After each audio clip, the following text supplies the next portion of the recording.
you know, everybody has their own opinions, but I think it's all right. It's not an aggressive lock. You can see by the angle of that, it's not aggressive. It's got this slot in the back, and when we make a snare, I'll kind of try and point out why that slot is needed. This is the low pro lock, and that Dakota line makes that. And it's got a slot in the back too, but we widened it at the top, and I'll show you why. It's to help mediate crooked cable. I'm going to get my board here and show you a little something on the locks.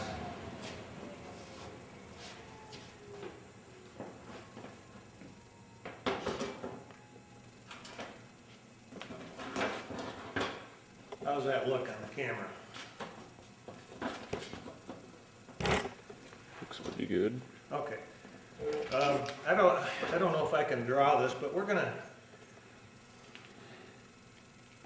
if that's the,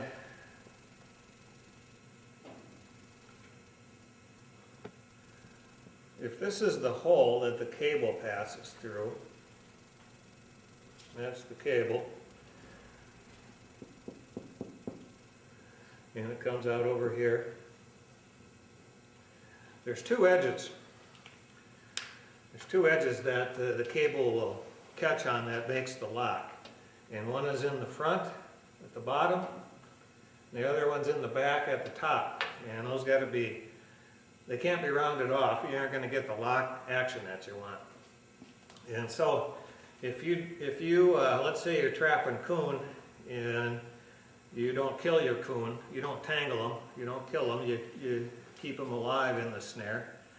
And you can learn about entanglement by watching our snaring video if you want to do that. But if they're alive, this is going to start rubbing in the front of the hole here and in the back. And the more they rub, that hole becomes elongated, the less lock you get. That doesn't mean the animal is going to escape necessarily. It's probably not. But I'm just telling you, as within your snare lock, you're going to lose that edge during a catch. And that's why typically you don't want to reuse a lock. You lose that edge on the bottom and the top as the cable goes through it. We'll grab a piece of cable here. And this is what I'm trying to illustrate. On the back edge, on the top it's going to rub and wear, and on the bottom edge it's going to rub and wear.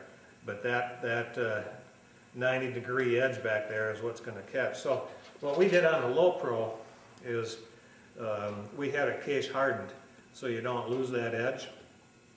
And there's give and take when you case harden something.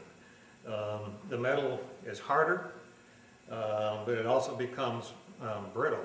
And we tested it, and I like exactly where this lock is at in terms of the hardness, but I don't recommend it on hogs. I've had guys that try 3/32 on hogs, and that cable just isn't big enough, period. But the lock has actually broke on a hog before. And I knew that would happen because you lose some of that malleable effect you have in steel when you case harden.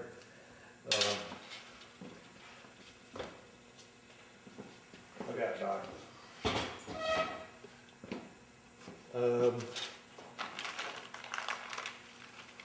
Another lock that we have here is this is an L lock, and these are very aggressive locks. You see the 90, and plus the top is longer than the bottom, and that makes it a very aggressive lock. We call this our aggressor lock. There's the bullet lock that's out there, and there's the Berkshire L lock.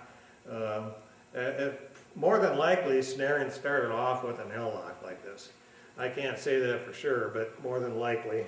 And the cool thing about the L lock, we'll build a snare here, but the L lock rides on top. At least that's how we use it.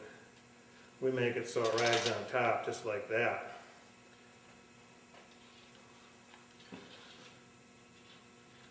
Some locks cause more fur damage than other, You know, I talked about the 180-degree lock. You know, the ones that are really aggressive, they can bite into the fur, and on coyotes and fox, you normally get a neck catch on those, especially if you're snaring fox and you're making the loop for fox, you're going to get a neck catch most of the time. If you're catching fox in a coyote snare, you might get a hindquarters catch. But the more aggressive the lock, it seems like the more they bite in on coon and beaver. And you know, this Hansen style lock, this washer lock, I mean, that's pretty good on coon and beaver as far as fur damage. But that's something you need to keep in mind as you build your snares and you get into snaring. So here you can see close up. I'll show you a snare here in a bit with this Amberg lock on it. Really, it's the same principle as the cam lock, except there's an L in there for the dispatch spring. But here you can see them close up. Yeah, the thing I don't like about the cam lock is how bright it is. You know, these other locks kind of have a dull effect to them. Low pro lock there. But we dye our snares, and we'll do some dyeing of snares here in a little bit. So, okay, we're gonna get into the fittings that will keep your cable, hold your cable together, hold the locks on, and so forth, and that's critical. You know, the last thing you want to have happen is have a fitting break. And what we're going to show you are some proven ways that will keep your cable intact. And we use a couple different methods. We use the aluminum fittings. This is a double ferrule. And good morning. This works really well. You can use this on disposable cable or stakes. The aluminum stop, and these are made to fit in to cable.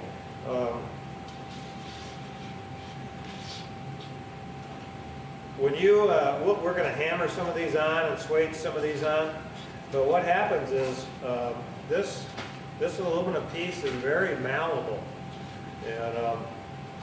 and so when you swage it or hammer it, it's gonna bind into those grooves, those very tiny grooves on this cable.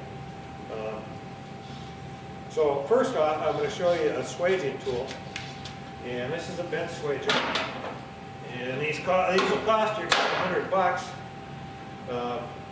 But you know, if you're going to do a lot of snare making, they're probably worth it.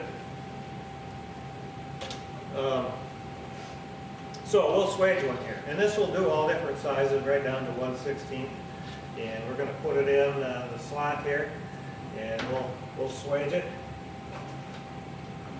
And what I like to do with these is you do a swage that way, and then you turn it, and you do a swage on the other end. And what that's going to do, it actually stretches out that sleeve. It'll stretch it out. And you know what? We have a hydraulic press that'll swage them. It'll make the sleeve much longer. But you turn that swage on this type of tool here, and it gives you a good tight fit. Now we also have a hand swager, and these are going to run you. We sell them for about $70. It's the same head as the bench swager. Now what I've seen some guys do with these, they'll just mount this in a vice grips, and so it'll be a stationary fitting, a tool that will do your fittings for you. And but it's like a bolt cutters, but it runs that head, does the same thing. Unless you put it in a bench vise, I mean, this is much more convenient. And we made snares for a long time with the hand-operated bench swager, and they wear out on you. If you know, we'd probably go through a whole year and finally wear one out, and until we went to the hydraulic swager. Nuts. We're gonna show you how we use nuts, but before we do that, these tools are nice, but you don't have to have these tools at home.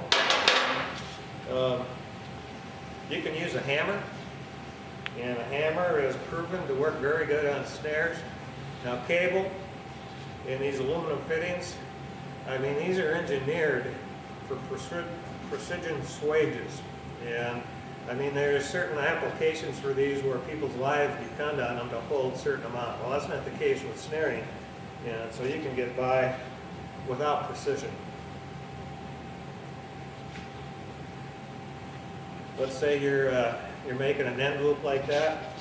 You can just take this